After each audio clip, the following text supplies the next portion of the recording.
What triggers OCD in children? Hi, I'm Julie, author of My Monsters books to help younger children with OCD. And when you're parenting a child with OCD, it can be important to know what potential triggers can create childhood OCD. So in this video, I'm going to just try and cover a few of the most common ones.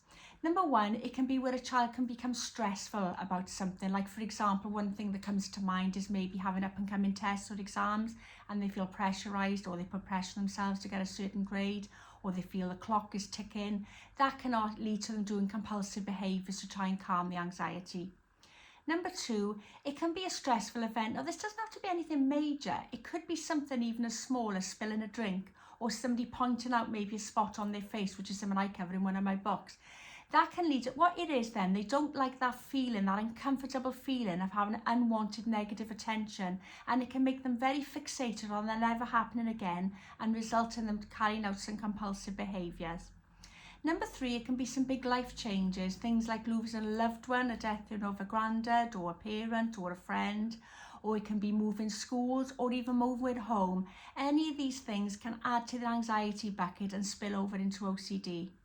Number four, it can be separation anxiety. Like, some children feel comforted being with their parents and they have some separation anxiety then when they've got to go out and be without their parents, and that can lead to them carrying out some compulsions.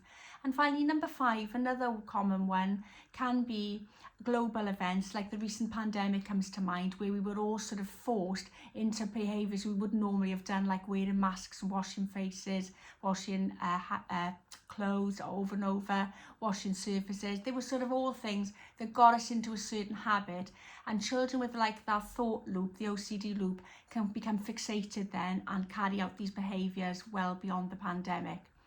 If you notice that a child is triggered, and anxiety is triggered at certain times, it could be before bed, it could be before school, try and find ways to calm anxiety, and more importantly, seek professional help from a medical professional, particularly somebody specialising in mental health. Meanwhile, if you found this video useful, please give me the big thumbs up and pop a comment in there, and please share it with anybody you think might benefit from what I've shared. And more importantly, don't forget to subscribe to my channel to make sure you don't miss any more videos I make about childhood OCD, mental health and children's development.